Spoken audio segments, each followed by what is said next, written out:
Kings, queens, and in-betweens, welcome back to the City Boys podcast. Welcome back to City Spotlight, because today we're back and we are breaking down every MLS team during the preseason in an effort to become the most educated fan base in the entire league. I'm here with some of my best friends. Say hi to them, guys. Jacob, why don't you kick it off this week? How are you doing today? I'm doing great. Hello back to everybody else that just yelled at their screens. It has been a Monday and it's getting close to being over, so I'm just looking forward to cruising through the rest of the week. Ethan, how are we doing today? Another day in paradise, gentlemen. We You are know it. talking ball. Yeah, the most predictable answer of all time. But tonight we have more spotlights, man. I can't wait to just continue being very knowledgeable. What will we learn today, Grayson? Well, this week we're going to learn a lot because we have a pretty historical MLS side to break down for you guys. That is nothing like their team from last year. So Oh, prepare for something new. This is going to be an interesting one. It's going to be hard to predict, but we're going to talk about it anyways. This historical team that we are covering today is the New England Revolution. So I'm going to pass it to Ethan for the history of the club. Yep, get your old-timey flutes and drums for your revolutionary theme music because the New Crazy England times. Revolution are another founding member of the MLS. Out of the 10, we're on our third. That's incredible stuff, gents. We are We're really getting there. working our way up the ladder. And largely the New England Revolution exists due to the success of the 1994 World Cup in Boston. It did so well in Hmm. Foxborough that they were like, okay, we got it. Let's do it. Let's keep it here. The club is owned by the owner of the Patriots, and like I mentioned, they are one of the league's founding 10 members. Their inaugural team featured U.S. men's national team regulars such as, you guys may have guessed it, Alexi Lalas. yeah. Yep, It had to this be. guy was everywhere when the MLS was getting started. But Alexi Lalas was on the inaugural squad along with Mike Burns and Joe Max Moore. For all you USMNT heads out there, they would actually be only one of the only two teams not to make the playoffs in the league's inaugural season. And yeah, it's unfortunate. Two teams. Yeah, probably not a bright spot in their history. So we'll move right on past that. But at their inception, the New England Revolution played in Foxborough Stadium, an NFL stadium where the Patriots play, and you'll never guess where they play today. In Gillette Stadium, where the New England Patriots play. To be fair to the Revolution, because like I've said this before, I'm a soccer stadium purist. I don't hate that they play in Gillette. What do you guys think? Mm, yeah, like you just mentioned, I am also a stock soccer specific stadium fan. I always enjoy soccer teams getting their own venue that they deserve. But sometimes it is nice to kind of bridge the gap between the two sports and kind of allow the fan bases to unite in a shared home. So that is pretty interesting. I'm glad St. Louis doesn't have to deal with that. That would be rough. But you know, I'm iffy about it. Jacob, what do you think? I have two thoughts. I would rather see a soccer team play in a football specific stadium than a baseball stadium. Um, Yes, and my second thought is, a lot of championships have been won in Gillette and Foxborough. Um, It's true. Not as many by the Revolution, but if you're going for just, air of greatness, why not play in a stadium that has, I think, six Super Bowl championships? Hmm. Unfortunately, yeah, Jacob, you mentioned this. We're going to move forward and then jump back just real quick. But the Revolution are very unique because they've competed in 5 MLS Cups. So that's a pretty good number. But unfortunately, they won zero. They are still chasing that very coveted trophy. So, yeah, still waiting on that Patriot greatness to rub off a little bit. Any guesses on why they are called the New England Revolution, gentlemen? They invented the wheel that goes in a That revolves. revolution. Hmm. I was Okay, okay. thinking maybe it's a reference to like the ball spinning. Huh. Yeah, no, nope, nope. It's the American What? Revolution, guys. It's Ah,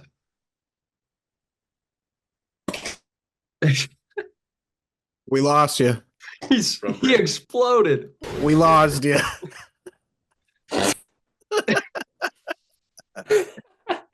It was such a groundbreaking name. Oh my Uh, gosh. Okay. The role of New England in the American gaining of independence from Britain. Shout out to the Boston Tea Party, man. Shout out T. We love T. Anyways, a fun bit of information about the club that I learned in my research. All right. In the club's second season, Thomas Rongen was their manager. All right. Do you guys know who Thomas Rongen is? I'd be very impressed if so. He was my the ball subject knowledge of is a movie lacking. that came out recently called Next Goal Wins. So this man used to manage Oh, the Samoan national team in 2011. yo, I just saw that movie recently. It is a Great movie. fantastic watch. I highly recommend Next Goal Wins. It's a fun story, fun for the whole family. The back to the New England Revolution. They won their first major trophy in 2007. You'll never guess which one, boys. The Lamar Hunt U.S. Open Oh Cup yeah. that Oh we yeah. know is named that after the founder of Sporting Kansas City. Just fun stuff you learn with the City Boys. They Hmm. would win another trophy in 2008 called the North American Superliga, which doesn't exist anymore. That's a Sounds defunct cool. competition as far as I'm concerned. But that was the top four MLS and Liga MX clubs competing for a trophy, and New England won. In 2021, they did win the Supporter Shield as well, and that was a very notable season due to the points record that they sent. But that was recently broken by Inter Miami. Messi doing his thing. Hmm. To round out the history of the New England Revolution, we're going to talk about some of their notable players that have gone through their ranks. Of course, current U.S. men's national team starting goalkeeper Matt Turner began his career with the Revolution. St. Louisan Taylor Twellman is a legendary Revolution player. Carlos Hill, former MVP winner. Clint Dempsey began his MLS career with the New England Revolution, which Hmm. is a fun fact. Teal Bunbury, do you guys remember this guy? MLS Yes. legend. Yes. Lean Wen, national Yes, team dude. Lee journeyman, Win. of course. Fun fact, Andrew Farrell, a defender for the New England Revolution and Louisville native, who I got to play against, actually. He gave us the business. I'll say that. Another St. Louisan, Pat Noonan, also the current FC Cincinnati coach, played for the New England Revolution. Diego Fagundes, Joe Maxmore, who I mentioned earlier, and a pretty notable player, in my opinion, Tajon Buchanan. Are you all familiar? The Oh yeah. Canadian men's national team player that now plays at Inter Milan. Oh Very cool story. yeah. I know he played for Very Club cool Bruges. I story. totally forgot he moved to Milan. He is playing in the Champions League now with Inter Milan. He's reached the top flight of football. Very cool story. So those are the notable players that have really graced the pitch of Gillette Stadium. Did I miss any notable names? I'd have to throw in DeJuan Jones. He gets some minutes with the U.S. men's national team. He just made his debut, I think, last year, if I'm not mistaken, in 2024. He made his debut. Plays right back. Um, Solid player. Of course, Bobby Wood now currently plays there. What Um, was the name of the U.S. men's national team center mid? Played with Clint Dempsey. okay. Oh, Jermaine Jones. You're talking about Jermaine yes. Jones? Jermaine Jones had a stint with the Revs. Good shout. It's a good Yeah. shout. Yeah, I believe you are correct about that one. What a baller. Deep cut, but that is the club history of the New England Revolution. I think they're probably their biggest rival at the moment is the Philadelphia Union, probably just due to proximity. Mhm. So DC United and the Red Bulls can get pretty heated at times, but that's the Revolution. They are currently without an MLS Cup, unfortunately for them. Yeah, so I'll go ahead and transition into their current squad. And like I said in the intro, their current squad is extremely different than it was last season. So if you are a fan of a specific player, chances are he's gone. But when, of course, thinking of the current New England Revolution, what comes to mind, or who comes to mind immediately, is former MLS MVP winner Carles Hill. 6 seasons under his belt now. He's 32 years old. But last season, he had 7 goals and 10 assists for the club high in all competitions, showing that he does indeed still have it. Um, but after losing their top scorer last season, Giacomo Vrioni, who joined Montreal Impact for only 50,000 GAM, I might add, the Revolution is in need of some dire backup, and their front office has been busy, extremely busy, logging 14 new signings thus far in this offseason. Absurd. Ooh, So let's busy, chat about it. busy. They've been very busy. We're going to start at the back. The Revolution have made 2 goalkeeper signings. Of course, their regular starter from last season, Ilicic, I believe, is his name. But they did sign Bono, the stash from the past goalkeeper at DC United, current STL beef list. He definitely earned his spot last season. So we'll have to see what his role is going to be like in that squad. Also signing Donovan Parisian, I don't know. He's pretty young. He's about 20 years old coming to the squad. He's definitely going to be on the younger end. Definitely one for the future. We'll have to see what his minutes are going to be looking like with the club moving into the defensive line. They've got a couple newbies, a couple fresh blood. We've got Demario McIntosh. He's 17 years old. We've got Brian Ceballos, only 23. He's from Colombia, but he's journeyed all around from Colombia to Brazil, all the way to the Ukraine with Dynamo Kiev. He'll be an interesting one to watch. They did also sign a couple veterans in Mamadou Fufana, 27-year-old center back from Mali. They've also signed Tanner Beeson, who is an MLS veteran, about 28 years old, played for San Jose.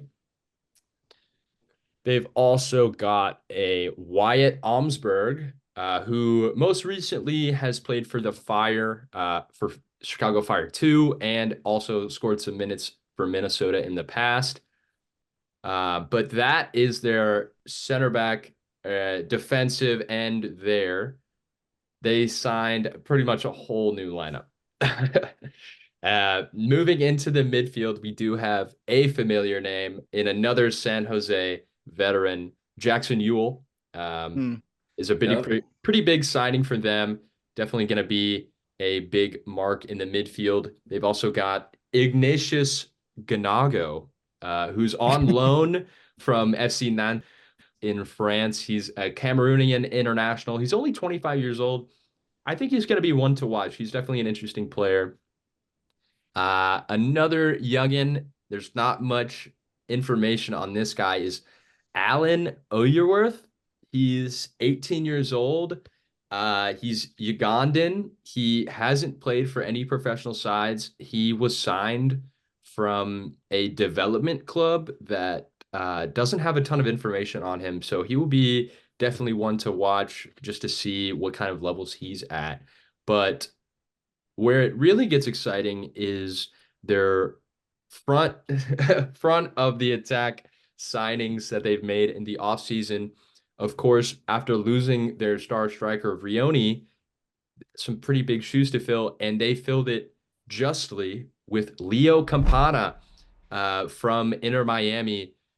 He had 9 goals pretty much off the bench. He did play a lot of minutes for Inter Miami. Of course, starting behind Luis Suarez is a hard thing to do. but this guy came off the bench consistently, and he was consistently scoring.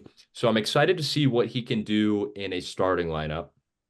Um, then New England Revolution signed Luis Diaz from Liverpool.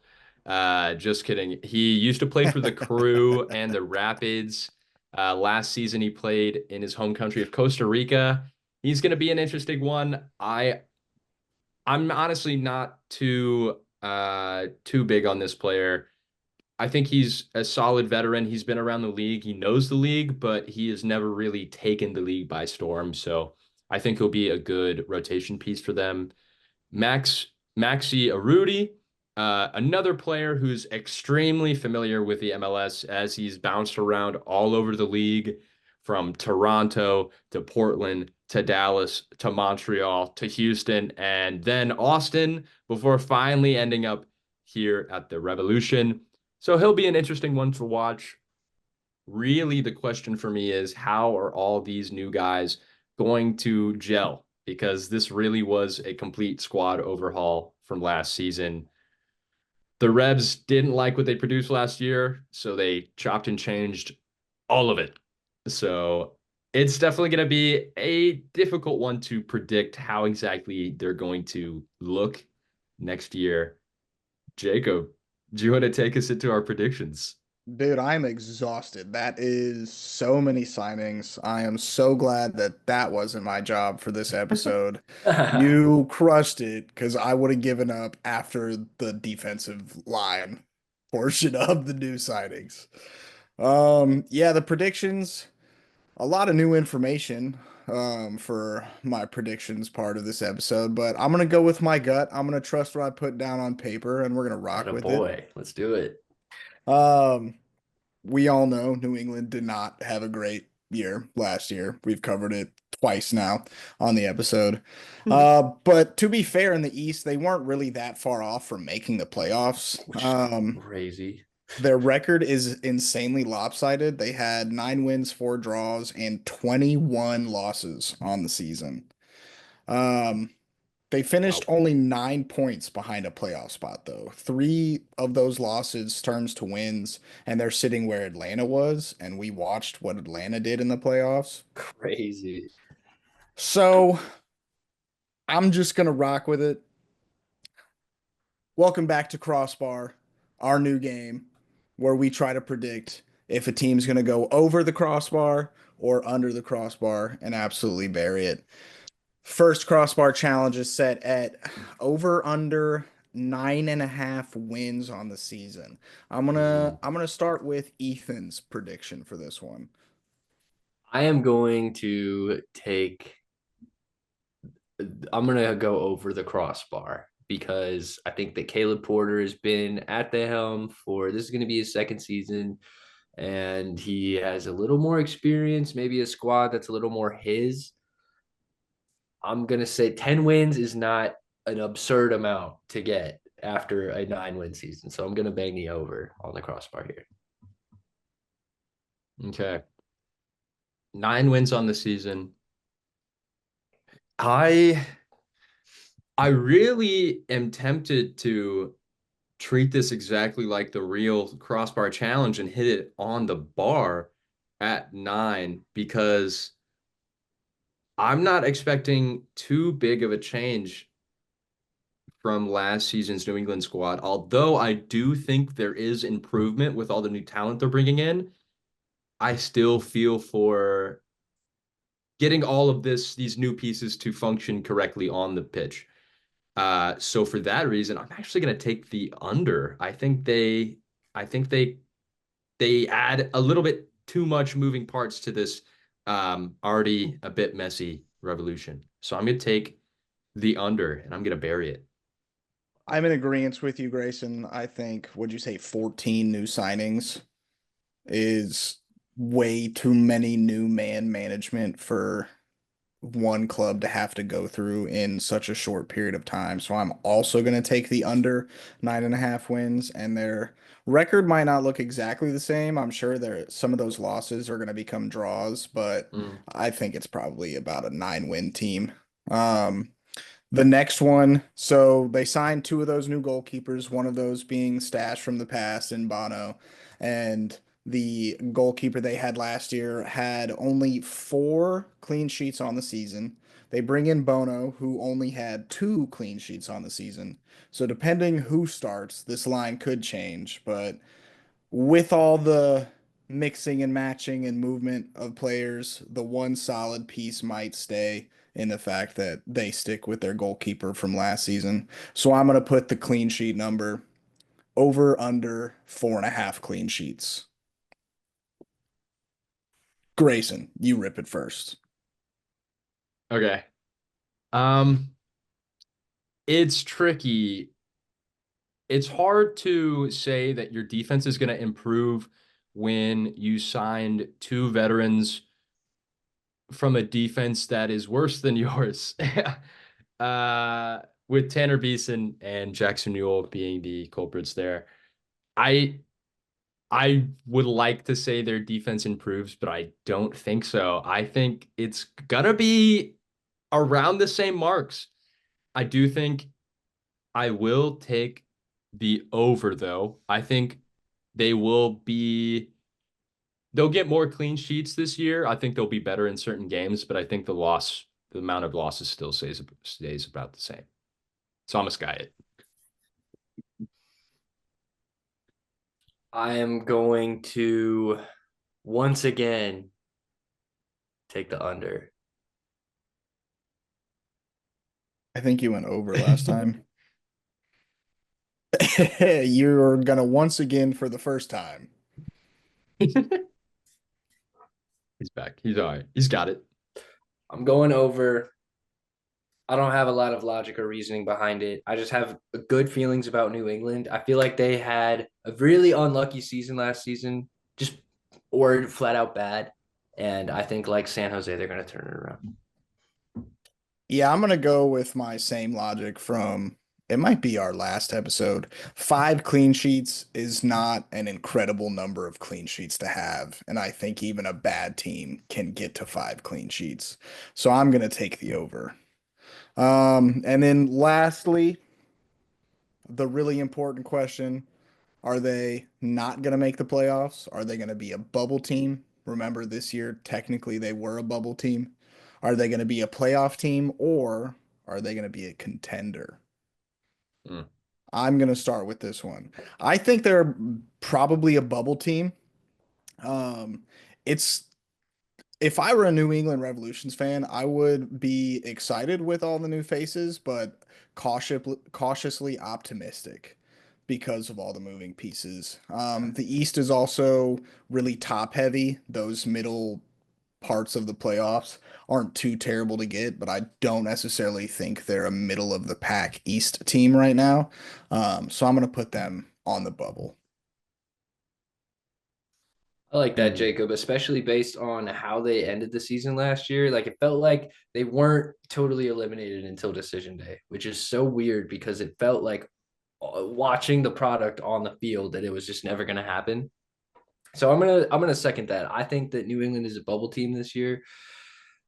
Maybe if they're getting over 5 clean sheets, then I think they could sneak their way in, and that is exactly what it would be, is sneaking in.